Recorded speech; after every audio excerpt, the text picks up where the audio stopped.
Before we begin, don't forget to like the video and subscribe for more bedtime stories. Let me know in the comments where you're watching from and what time it is. And if there's a story you'd like to hear next, I'd love to know that too. They say the dead should be left undisturbed, but when you dig them up, you're not just unearthing bones. You're stirring memories, secrets, and voices that were meant to stay buried. Some call it procedure, but for funeral directors like us, post-exhumation can awaken things that don't forget being moved. Before we continue, tell us where you're watching from. And if you haven't yet, consider subscribing to join our growing community of loyal horror lovers. Thank you so much to all our loyal subscribers. Your support keeps these dark stories alive. Now sit back and enjoy the ride into the shadows of post-exhumation nightmares, where even the dead refuse to rest. Some voices stay buried for a reason, but when a child's voice calls from 6 feet under, even the dead stop resting. I've been a funeral director for 27 years. I've handled hundreds of exhumations from old churchyards to county plots. But there's one job that never leaves me. I don't talk about it at conventions or staff dinners. I don't even like driving past the site anymore. It happened in the summer of 2009 outside of Pueblo, Colorado. A court-ordered exhumation for DNA verification. The decedent was a 54-year-old man named Thomas Beckett. His daughter was contesting his estate, claiming the man buried there wasn't her father at all. So the court wanted a sample for testing. Routine work. We began at dawn, the air still cool and dry. The cemetery sat on a lonely stretch of highway surrounded by cottonwoods. My crew, Miguel and Harris, started removing the sod while I handled the paperwork with the county rep. I remember glancing at the headstone, simple granite, a small carving of a fishing boat. The date read 1955-2009. By 8 a.m., we'd reached the coffin lid. The wood had collapsed inward, typical for a burial that old. Miguel cleared the last layer of soil, and I climbed down to confirm the ID tag before we lifted. Everything standard until the breeze shifted. From somewhere below, clear as daylight, I heard a voice, a child's voice. It said, "Daddy." I froze. The others must have seen the color drain from my face because Harris stopped his shovel mid-swing and said, "What?" I didn't answer. I just leaned closer. It came again, softer, trembly like it was right beneath the lid. "Daddy." We all heard it that time. Miguel dropped his tool, scrambled out of the pit, muttering, "No way, no way." Harris looked at me like I was supposed to explain it, like I'd seen this before, but there's no handbook for that. I radioed the county rep, told her we needed a moment. She laughed it off until she got close enough to hear it herself. Then she went pale. I'll never forget how her eyes locked on that open grave, her lips shaking without sound. The whisper came a third time. Not through the air, through the ground itself. It didn't echo. It didn't move. It just was like the dirt was speaking. We finally lifted the coffin. The sound stopped completely. When we pried the lid open, the remains were as expected. Adult male, well preserved from the dry soil. Nothing out of place, but tucked beneath the rib cage, cradled almost protectively, was something small, a lock of blonde hair tied with a pink ribbon, child-sized. There were no children's graves nearby, no evidence of secondary burial. The county rep documented everything. The samples were taken, the remains transferred. Officially, the report mentioned auditory hallucination induced by echo within the grave cavity. But I know what I heard that night. Back at the prep room, I was finishing paperwork when my phone buzzed. No caller ID. I answered out of habit, static. Then, "Daddy?" I threw the phone across the table. Next morning, I told myself it was stress, maybe buried air pressure releasing when we opened the grave. But 2 days later, Miguel called me, said his little girl woke him up crying, said a voice from her closet kept asking where her daddy went. He quit the next week. As for me, I don't take exhumations anymore. I stick to regular services, cremations, burials, the predictable rhythms of the dead. But every now and then, when I drive past that highway cemetery, I turn off the radio because if I listen closely with the windows down, I can still hear that faint, wavering call drifting from the wind-cut grass. Daddy. And I swear it's not coming from above ground. They say the dead rest easy once they're back in the ground. But the night I dug up George Milner, he decided to ride home with me. I've been a licensed funeral director in Oklahoma for over 20 years. I've seen more bodies than I care to count. Some buried twice, a few dug up after decades underground. You learn to treat the dead with the same calm you reserve for the living. But there's one night in 2013 that stripped that calm clean away from me. We just finished a court-ordered exhumation outside Tulsa. The kind of case where lawyers and family members argue over DNA and headstones. We started after sundown to avoid the heat, working by floodlight. The coffin came up in one piece, unusual for a burial that old. The nameplate read George Milner, 1948 to 2007. The county rep signed off. The chain of custody sealed, and by 11:30 p.m. the site was empty again. I remember the silence when the truck engines cut out, the soil settling, the smell of damp cedar and diesel. My gloves were stiff with clay. I locked the sample cooler in.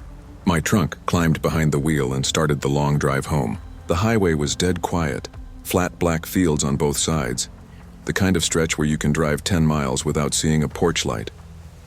My headlights skimmed across the asphalt in a perfect cone, and for a while, that was all there was.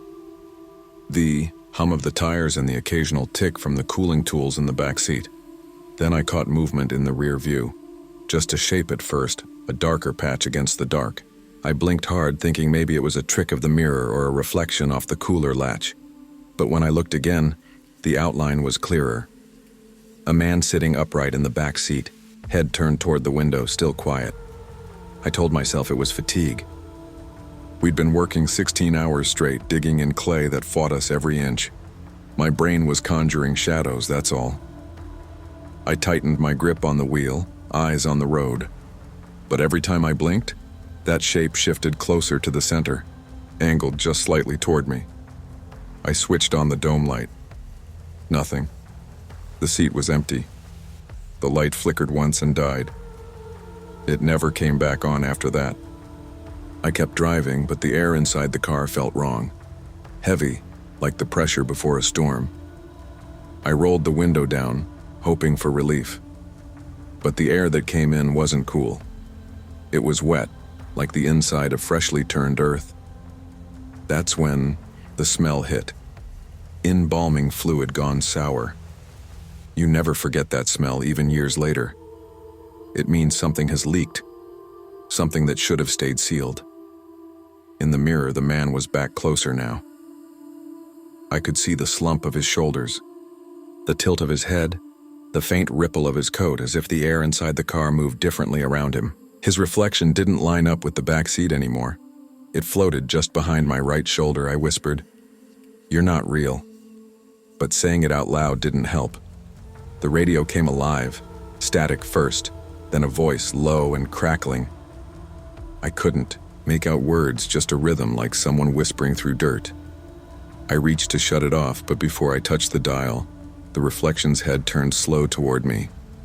I don't remember pulling over.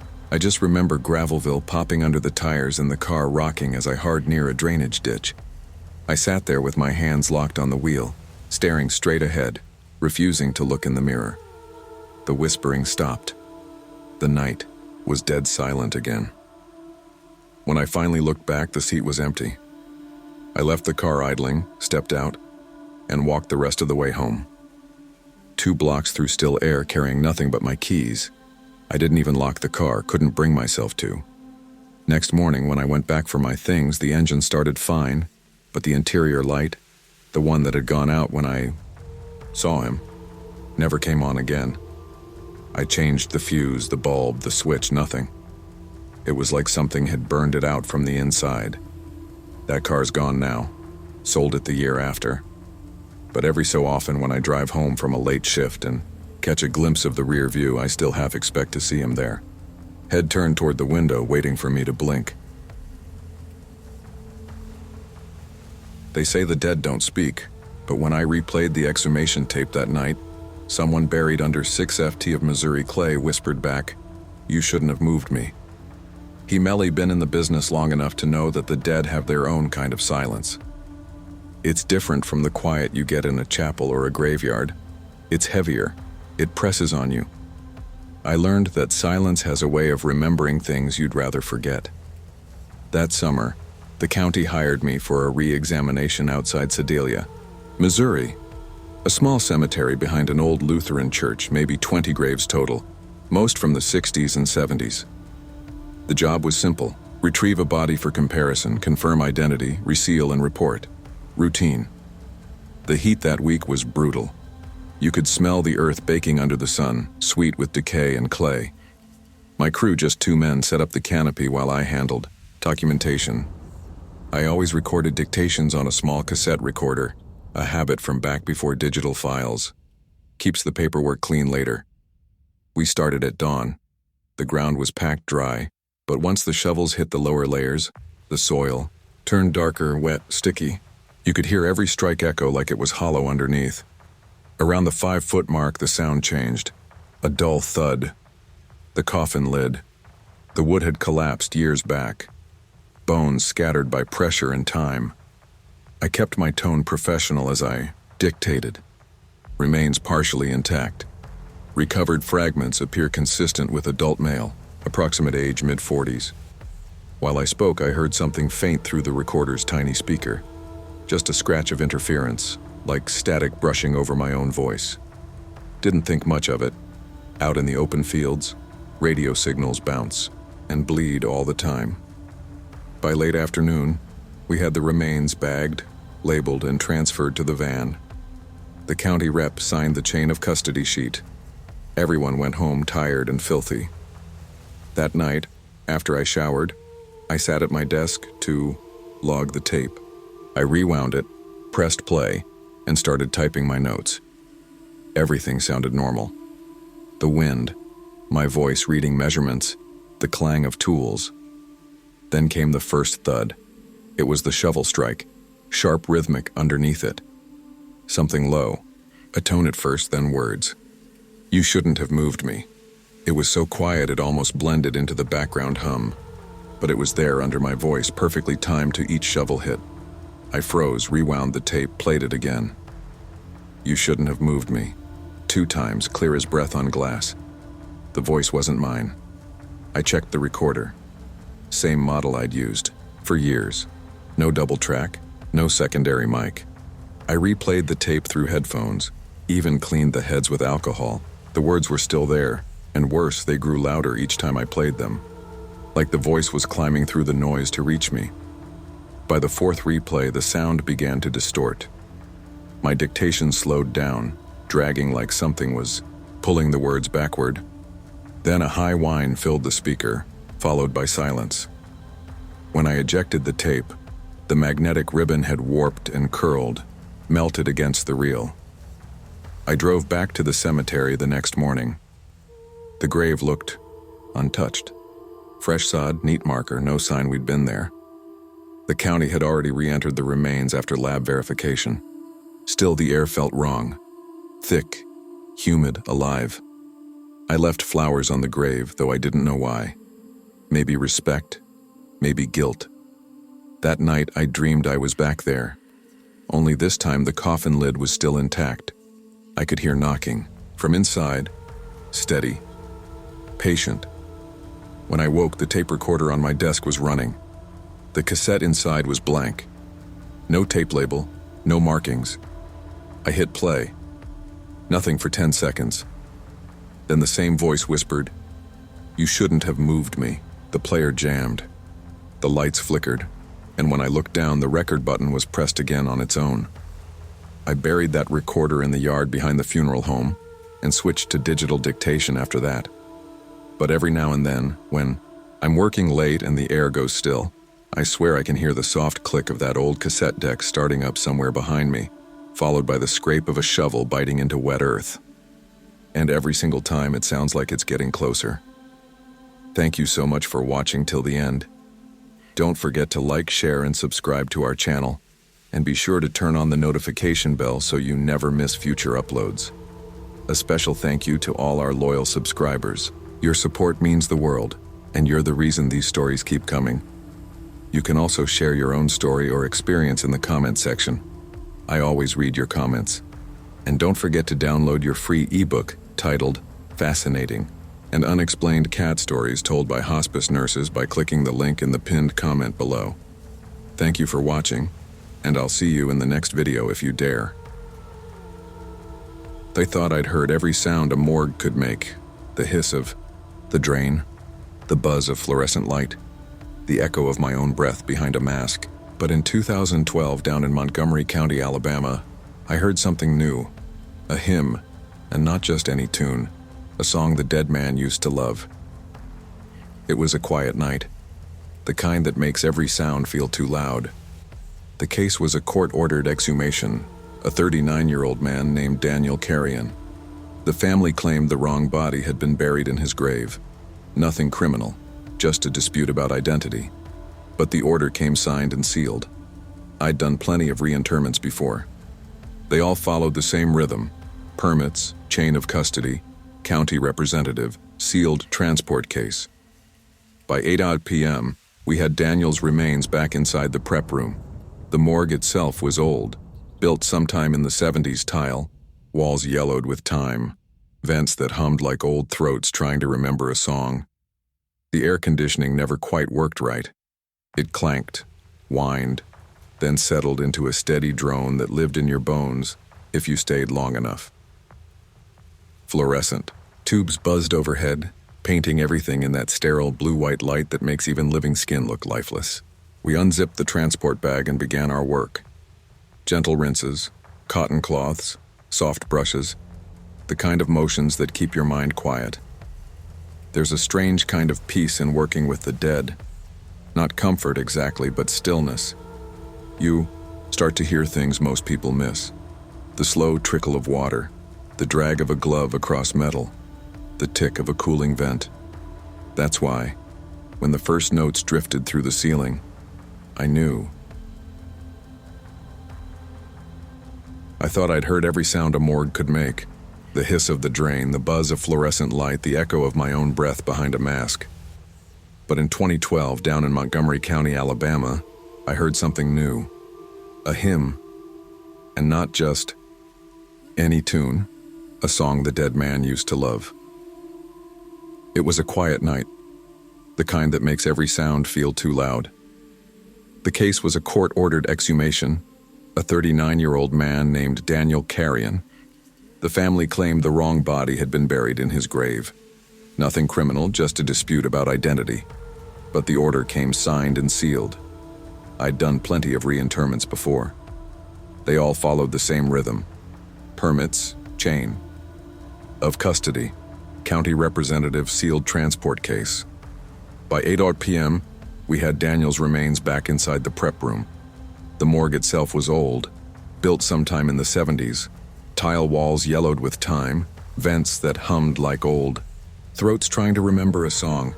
The air conditioning never quite worked right. It clanked, whined, then settled into a steady drone that lived in your bones if you stayed long enough.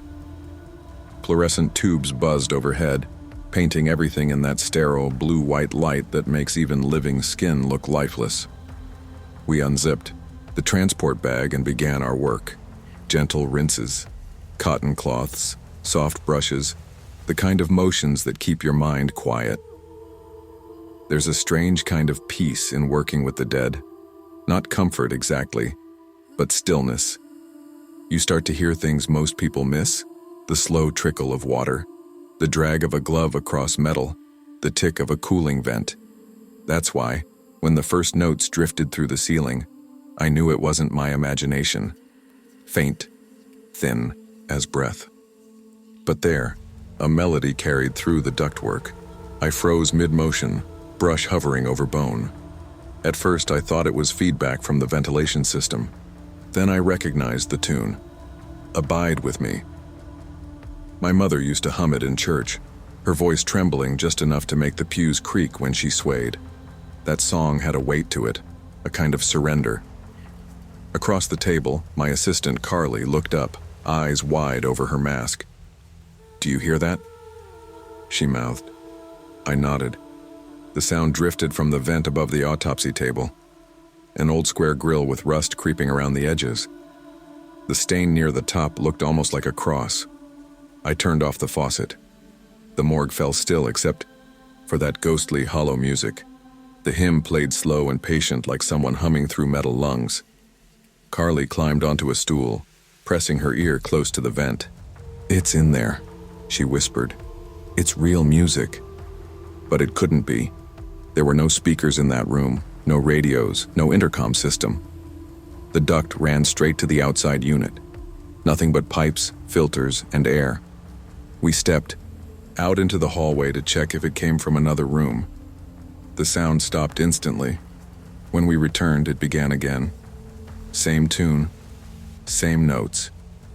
That's when the county representative, a big man named Miller, finally broke his silence. "That's enough," he said, voice shaking more than he'd like to admit. He walked out muttering about bad acoustics and old buildings. Carly tried to laugh it off too. "Maybe it's just air vibrations," she said, but her hands trembled when she reached for the drying cloths. I didn't laugh. I've been around too many things that shouldn't make noise, but do. We kept working. The bones were fragile, almost brittle. Each rib felt light as chalk. The skull had a faint crack down one temple, a spiderweb of time and pressure. All the while, the hymn played on. Not loud, but steady. Looping. Like someone humming to themselves, not for us, but for the body. Then I saw it. A small glint of metal near the sternum. I brushed carefully, and there it was. A brass pin, lodged deep in the bone. It looked like the broken arm of a lapel cross, corroded but still recognizable. The moment I touched it, the music changed. The volume swelled. Not loud enough to hurt, but loud enough to make the metal tray beside me tremble. Carly gasped and backed away. Then the lights dimmed, not a flicker, a slow fade, like someone was turning down the world. Shadows stretched, long across the tiles. The vent gave one deep exhale, a breath colder than any air conditioning could make. And the hymn slowed, dragging each note until it fell apart into silence. We stood frozen. I could hear my own pulse pounding behind my ears. Miller came back 5 minutes later, pale as a sheet. He said he'd heard the music again from the hallway, faint but clear. He refused to come all the way in. The next morning, the family arrived for identification. The daughter, a quiet woman in her 30s, had the same eyes as the photo on the ID. When she saw her father's remains, she didn't cry. She just pressed a hand to her mouth, steadying herself. Trying to fill the silence, I told her, carefully wowing about the hymn. "It started playing through the vent," I said. "We couldn't find the source." She looked up at me, eyes glassy but calm. "That was my father's favorite song," she said softly. "He asked for it to be played at his funeral, but the church organ broke that day. We had to sing it without music.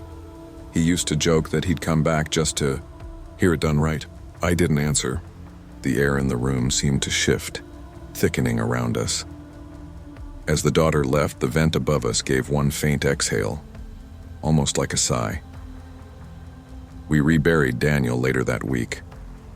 I stayed until the last shovel of dirt fell. The cemetery was silent, only the chirp of crickets and the slow hum of evening wind. I thought it was over, but when I returned to the funeral home that night, the prep room door was closed. As I passed it, I heard it again, faint from behind the door. That same tune, "Abide with me, fast falls the eventide." I stopped, listening. The sound was soft, but steady, like a hymn traveling through the air ducts from somewhere that wasn't quite gone. I didn't open the door. I didn't have to. I just turned the key, locked it, and stood there a while, hand still on the knob, until the last note faded. Since that night, I've handled dozens of exhumations, different names, different counties, same careful work. But I've never worked alone in that room again, because every time I hear that hymn, even faintly from a passing radio, from a distant church, from someone humming at a service, I smell the same three things: bleach, bone dust, and reverence. Something sacred, patient, and unfinished. Something that never really left. There's a rhythm to the dead if you listen long enough. It's not a heartbeat. It's something slower, like air moving through walls that shouldn't breathe. In 2004, I was working as a contract mortician for a small funeral home in Ashwood, Oregon. The town was quiet, the kind where the grocery store still sold coffee for $1 and the sheriff knew everyone by name. The funeral home sat on a slope overlooking a creek, a 2-story building that smelled of dust and lemon cleaner. The owner, Mr. Fulton, was an old-school man. White shirt, vest, no small talk. I did most of the prep work downstairs alone. The basement was narrow and low-ceilinged, with a drain in the center and an ancient furnace that groaned like it resented every winter. That summer, we received a case that didn't feel right from the start. The deceased was a young woman, 27 years old. Her name was Laura Penner. She'd gone missing 6 months earlier, and they'd only found her body when a construction crew started digging for a new drainage line near the riverbank. The coroner had already done the autopsy, but the county ordered a re-preparation for a closed casket service. I was told not to ask questions, just clean, preserve, and dress. I began work late in the evening. The air was heavy with that strange dampness basements collect. The ventilation system hummed its usual tune. I remember thinking the light felt too white that night, too sharp, like it was trying to see something it shouldn't. Her remains were wrapped neatly, the kind of neat that comes from professionals who don't want to linger. I unwrapped the first layer, checking condition and ID. Everything matched the paperwork. But the smell, not decay, not chemicals, something else. Cold earth and mold, like water that had been trapped under stone. As I worked, I started hearing faint knocks, soft, rhythmic, like something tapping wood beneath the floor. The first few I ignored. Old buildings make noise. But then the knocks formed a pattern. 3 slow, 2 quick. Pause. 3 slow, 2 quick. The sound was too deliberate to be plumbing. It came from directly beneath the prep table. I crouched and pressed my ear to the tile. The sound stopped. The air felt colder near the floor, enough to sting my cheek. When I stood back up, the noise started again, this time paired with a faint whisper. I froze. It wasn't words at first, just air shaped like someone trying to speak through their teeth. I turned off the ventilation fan. The whisper didn't stop.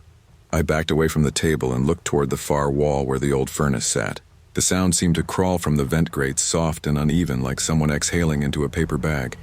Then, for the first time, I heard a single, clear word, below. My stomach tightened. I went upstairs, grabbed Fulton, and told him there was something wrong with the furnace line. He gave me that look men like him reserve for nervous employees. "Old pipes," he said. "They moan. Keep working." So I did. Against every instinct, I went back down. The knocking didn't return. Right away, I kept my focus on the task, cleaning, dressing, sealing. I spoke out loud the way you do to remind yourself you're still in control. Positioning the arms, I said, securing the neckline. Routine words, professional words. Then, the whisper returned, closer now, rising through the vent by the floor. This time the voice carried shape. A woman's voice. Hoarse, thin, but unmistakably human. She was humming. A lullaby. Not cheerful, not mournful. Just practiced. Like she'd done it 1,000 times before. The hum rose into a soft cry, not of pain but of effort, like she was trying to lift something heavy. The metal vent began to rattle. The screws holding it in place trembled. I stepped forward, my hand shaking as I reached toward it. The air that rushed out was cold enough to hurt. Then, clear as day, the voice said, "Don't cover my face." I stumbled backward so fast I hit the table. The instruments clattered. For a second I thought I'd imagined it, but then, knock, knock, knock, from directly under my feet. I ran upstairs. Mr. Fulton met me halfway. "What in God's name?" "There's something under the prep room floor," I told him. "Someone." He went pale but didn't say I was wrong. Instead, he locked the front door, grabbed a flashlight, and led me outside to the slope behind the building. The ground there had shifted, a small sinkhole right beneath the foundation. We called the county. They sent a crew the next morning. By noon, they'd unearthed what was left of an old burial vault, the kind from the 1940s. Inside, beneath cracked stone and years of soil, were 2 coffins, one registered to the funeral home's archives, and another unmarked. The unmarked one was small, child-sized. Inside were only fragments, scraps of faded linen, bone dust, and what looked like a tiny music box. The lid was warped, but when the coroner touched it, it played 3 slow notes. Then 2 quick ones, 3 slow, 2 quick. I didn't sleep that week. Neither did Fulton. The county sealed the vault and poured new concrete over the site. They told us to forget the discovery since it wasn't tied to any active case. But the prep room never felt the same after that. The cold spot stayed under the table. Sometimes when I ran the faucet, I'd hear a faint echo in the pipes, like a lullaby sung through rust. 2 months later, Fulton passed away in his sleep. Heart failure, they said. I inherited his job and with it the building. I had the floor redone the following spring. New tile, new vents, new drains, everything modern and sealed. But every time I'm alone down there and the furnace kicks on, I still hear it, not loud, not constant. Just a rhythm under my boots, 3 slow, 2 quick. And if I ever stand too long near the drain, I can swear I still hear that voice, faint, pleading. Don't cover my face.